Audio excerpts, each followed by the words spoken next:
Did you know that the homemade dog food recipes may be much better than the commercial dried food dog pellets?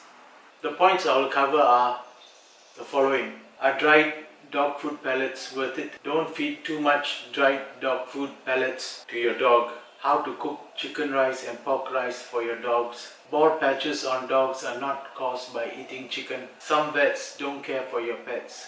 And thick shiny coats. I must warn you, if you don't know, that the majority of the dried dog food pellets are vegetarian. Are dogs vegetarian? My dog used to love to eat the dried food until it tasted real meat. We got it from the kennel, and it was almost somewhere around 6 months, 7 months to a year old when we took it from the kennel, and it only ate the dried pellet. So my dog grew up at the kennel with these dried food dog pellets, and I think it had never tasted real meat before until we started cooking for it. And have you seen how oily these pellets are? They are full of oil. And my dog, once it found out how delicious real meat is, it didn't want to eat these pellets. Have you tried these pellets? Have you tried them? See, there's no meat flavor. There's hardly anything in it. And a lot of it tastes like cornflakes. It's basically the cornflakes they're giving to the dog and telling you wonderful, nutritious food. Make sure you give your dog some real food every so often. Don't depend completely on these dried pellets.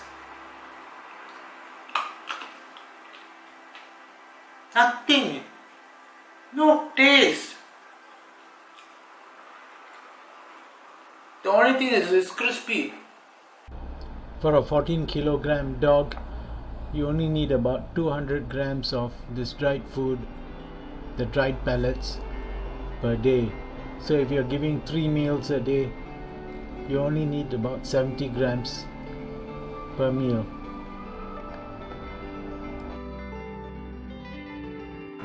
Unfortunately, the dried pet food pellets are not as tasty. Even though they are nutritious, but they're not as tasty. The dogs are not so crazy about it.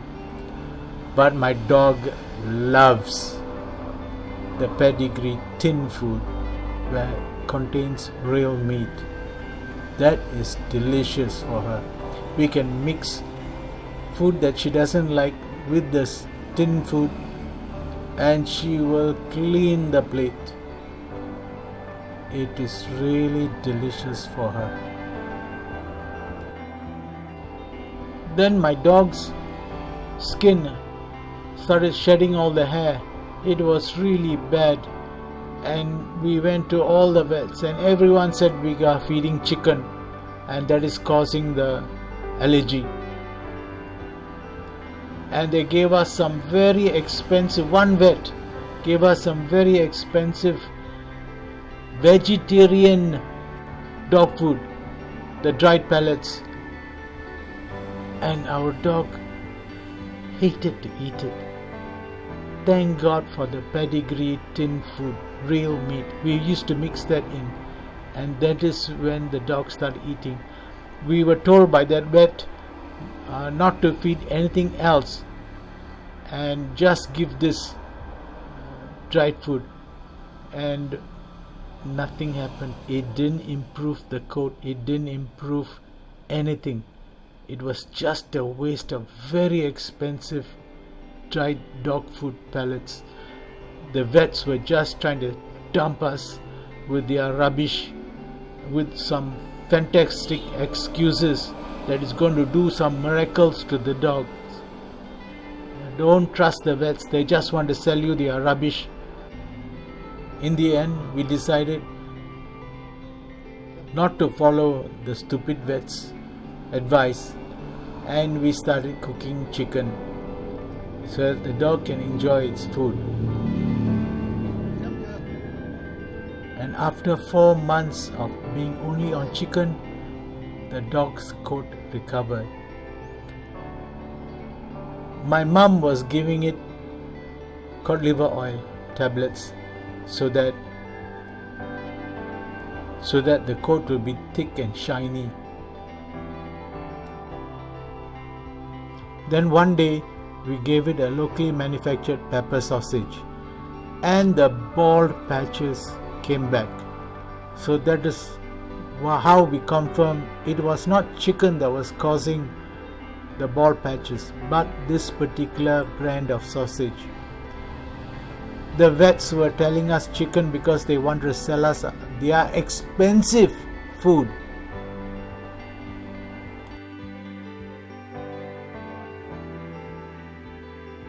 This video is based on a 1-hour time lapse of 70 grams of dog pellet food. I want to show you how fast it swells up in 1 hour and will really fill up the dog's stomach. So please do not give too much of the dried food pellets for the dog. This is my mum's chicken rice dog food recipe.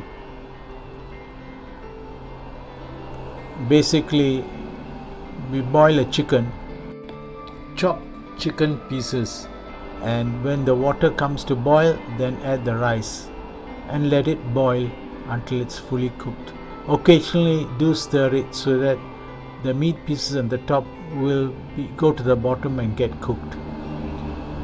My dad always said, don't give your dogs raw meat, and there are 2 reasons for it. One is, with the current lockdown, so much bacterial infection that the dogs can pick up, and the other is, once they develop a taste for raw meat, they will go for the dustbins, your neighbor's dustbins. Now this one is pork. My mom is making pork rice with liver. As you can see, the same style. Let the water come to boil, then add the rice, and before the end, add the liver pieces. These are pork bones with a lot of meat on them. The dog finds both of them delicious. It's easy, isn't it, to cook chicken rice, pork rice, beef rice, mutton rice for the dogs and let them enjoy some really tasty food, isn't it? Don't put garlic, and chocolate. They are very dangerous for dogs to eat. We don't put salt. We don't put any spices. They love the way the juices in the meat come out and are soaked in the rice. They lick up every grain of rice. That's what my dog does. So what do you think? It's better to feed the dogs real food, right? You can't let them being vegetarian for the rest of their life, can you?